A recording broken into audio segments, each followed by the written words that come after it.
En Côte d'Ivoire, Alassane Ouattara ne sort pas du bois. Il n'a pas annoncé qu'il serait candidat ou qu'il ne serait pas candidat à la magistrature suprême, à sa réélection pour un quatrième mandat.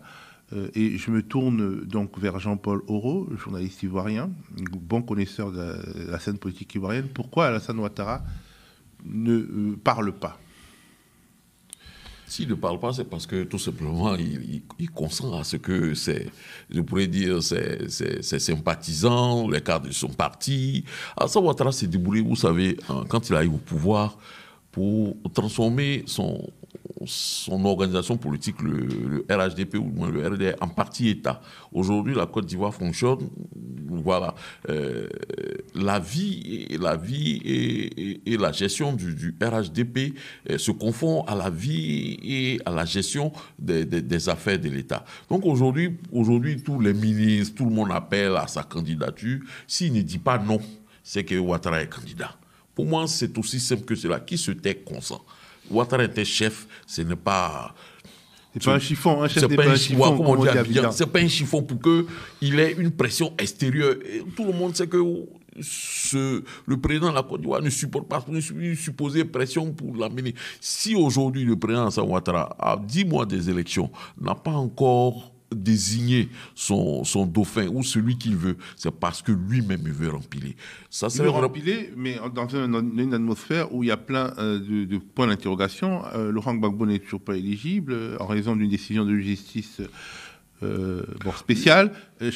Charles Blé Goudet non plus, Guillaume Soro non plus, Tidjane Thiam, on ne sait même pas vraiment. Est-ce que finalement les élections de 2025 ne partent pas pour être aussi heurtées que celles de 2020? On peut observer, comme tu le dis, on peut observer, Théophile, que ce qui se présente, ce qui augure de 2025, ça va certainement, on risque d'avoir connaître des moments de convulsion en Côte d'Ivoire. Vu qu'aujourd'hui, l'opposition est vent debout, le PPACI de Laurent Gbagbo, depuis la dernière arrestation d'un des leurs, le jeune cyberactiviste Gala Koulebi, le président exécutif d'Ano Djedje du PPACI, est sorti clairement. Il a dit c'est fini, nous ne serons plus faire, nous n'allons plus nous taire. Nous sommes en train de réfléchir pour maintenant entrer dans l'action sur le terrain.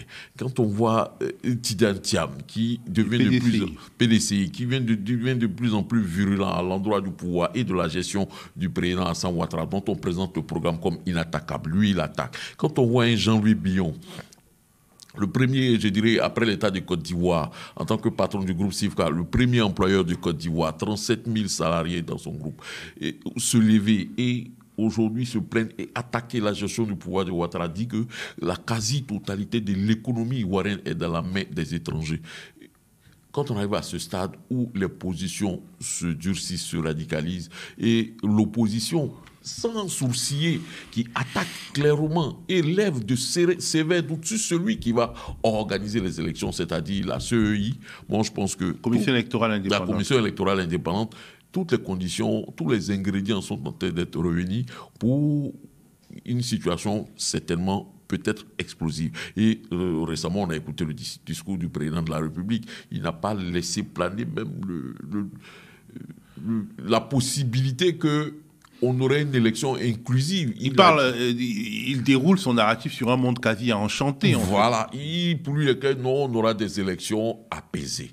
Pourtant, les Ivoiriens, l'opposition réclame une élection inclusive, que tout le monde y aille, celui qui a gagné, il a gagné. Donc voilà, aujourd'hui, moi, quand je vois cette situation, l'opposition qui est vent debout, le pouvoir qui bande les muscles, parce qu'aujourd'hui, il y a Dosso Charles Rodel, qui est ancien ministre de Laurent Gbagbo pendant l'entre-deux présidents, qui est emprisonné. Il y a un autre militant associatif qui sont emprisonnés pour avoir manifesté lors des événements de la vie chère. Un cyberactiviste qui est emprisonné parce qu'il aurait dénoncé un certain nombre de sévices subis, de tortures subies par un ancien pro-Gbagbo en prison. Toute cette atmosphère-là laisse beaucoup de doutes sur une élection. 2025 sera chaud. 2025 sera chaud. Espérons que ce ne sera pas le cas. Est-ce que c'est une malédiction, les élections en Côte d'Ivoire? Il n'y a jamais eu, depuis 1960, des élections qui sont bien passées en Côte d'Ivoire. Si, on a eu les élections de 2015. Multipartites qui se sont bien passées. C'est-à-dire, en 2015, il n'y avait pas... les différents camps n'étaient pas représentés. Le camp Gbagbo n'était pas représenté. Si, mais il n'était pas en odeur de sainteté. C'est-à-dire, la glorieuse incertitude des urnes, plus un verdict qui n'est pas sujet à contestation, plus une passation de service de charges harmonieuses entre deux hommes. En Afrique, on a eu ça beaucoup, mais en fait, en Côte d'Ivoire, jamais. Quand on sort d'un débat Cameroun, j'ai envie de relativiser un petit peu tout ça, parce que au moins il y a eu des élections où alors peut-être que ce n'était pas totalement inclusif et que tout le monde ne pouvait pas se présenter à ces élections, mais je pense que quand même les Ivoiriens sont capables et sont libres de faire leur choix de manière plus ou moins indépendante. Je suis d'accord que effectivement, si Alassane Ouattara avait prévu de se faire remplacer par quelqu'un, il aurait déjà préparé un dauphin depuis longtemps, et que aujourd'hui on est quand même trop près de l'échéance électorale pour voir tout d'un coup émerger quelqu'un et prendre sa suite. Moi, je loue juste le fait que s'il y a des élections libres et indépendantes, les Ivoiriens pourront faire leur choix. Maintenant, la situation économique, certes, peut avoir l'air florissante vue d'ailleurs, mais avoir une économie autant tenue par des intérêts capitalistes étrangers, des intérêts des multinationales en l'occurrence, c'est quand même un peu inquiétant pour l'avenir. C'est qu'on se gargarise d'avoir des autoroutes, comme le disait Wilfried tout à l'heure, d'avoir de grands bâtiments, grands et beaux bâtiments, mais on ne pense pas au mécanisme économique que ça entraîne en termes peut-être de dette dans l'avenir, à terme. Alassane Ouattara a justement dit que la Côte d'Ivoire était bien moins endettée que les autres pays de l'UEMOA. Ce qui est vrai, mais parce que aussi le désendettement a commencé beaucoup plus tard que les autres. Voilà, donc, mais la logique de l'endettement, le cycle endettement, désendettement, réendettement des pays d'Afrique, c'est une mécanique. Le Ghana était il y a encore quelques temps dans une très bonne santé. La Côte d'Ivoire est sur le même chemin, mais ce ne sera pas à Ouattara, à mon avis, qui en souffrira.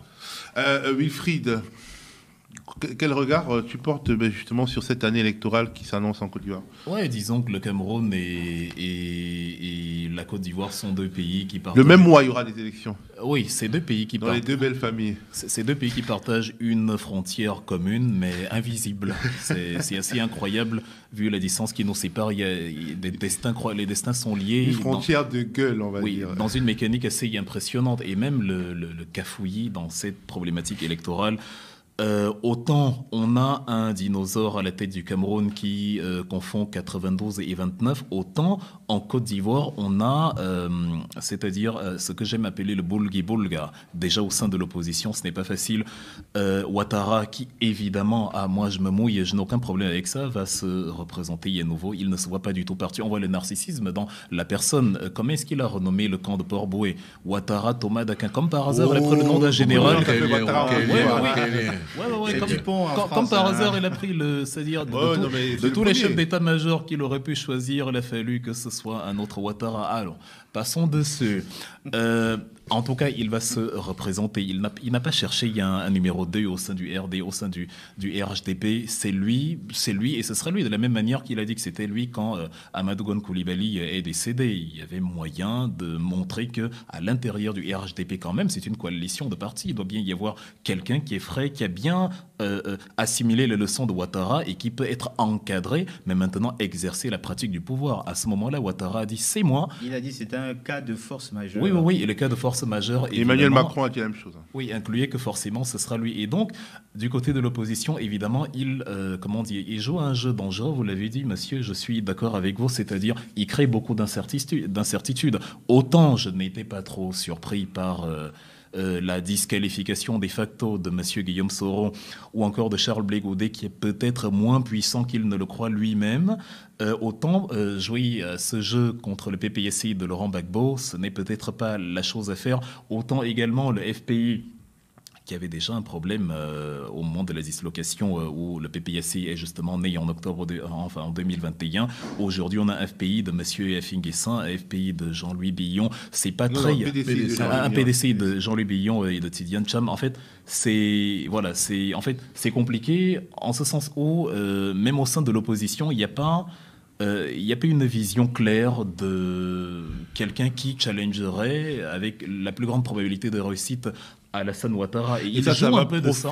Forcément à Alassane Ouattara. Il joue un peu de ça et en même temps, le jeu, il est dangereux parce que rien ne dit que Tidiane Cham et Jean-Louis Billon ne vont pas se rabibocher dans une logique de convergence d'intérêts. On veut se débarrasser d'Alassane Ouattara. Rien ne dit, Pascal Affinguessan l'a d'ailleurs évoqué il y a quelques semaines, une possibilité de main tendue au papa d'hier avec qui on s'est un peu embrouillé, Laurent Gbagbo. Donc en fait, il y a la même incertitude que dans le cas du Cameroun, certes dans une autre logique. Il y a le même jeu dangereux d'un côté de Paul Biya qui veut utiliser les mêmes mécanismes de fraude électorale en comptant sur la docilité de l'opposition, et du côté de Alassane Ouattara qui veut utiliser le même mécanisme de musellement des candidatures en se disant que ce qui s'est passé dans les années 2010 à partir aux années 2010 et qu'on le regardera faire...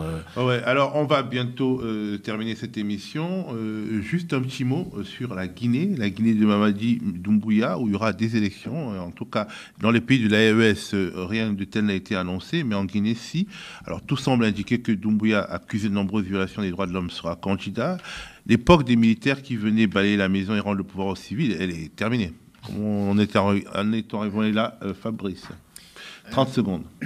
Ce qui est dommage pour la Guinée, c'est cette révision constitutionnelle et le fait que l'opposition, malheureusement, soit impactée, parce que je rappelle qu'il y a eu la suspension de 50% des partis d'opposition et les hommes en treillis peuvent avoir un effet salvateur selon qu'on pose un regard appréciatif ou un effet totalement destructeur sur la démocratie. Je trouve qu'en Guinée, c'est en train de prendre un tournant qui n'est pas très rassurant pour l'avenir. Jean-Paul. Pour moi, au début de la prise du pouvoir par Doumbouya, m'avait fait espérer, j'avais pensé à l'époque à Jerry Roulis au Ghana. C'est vrai, sa prise de pouvoir. Il est grand de taille. Voilà, au Ghana, ça a été brutal, ça a été violent, mais il a tordu des bras, il a fait les choses. Et au sortir, on a un Ghana aujourd'hui que tout le monde apprécie. On a un Ghana aujourd'hui qui est une république, je dirais, dont les institutions fonctionnent. Moi, j'avais espéré ça de Doumbouya, mais en réalité, tel que je vois les choses avancer, je me dis, c'est les mêmes, c'est bis repetita, c'est les mêmes choses qui se répètent. Il a pris le pouvoir par conviction, pas pour remettre la Guinée sur la route en réalité. Il voulait profiter et jouir du pouvoir comme tous les autres. Wilfried. Oui, Diendéré, Doumbouya se rapproche davantage de Diendéré que de Rawlings.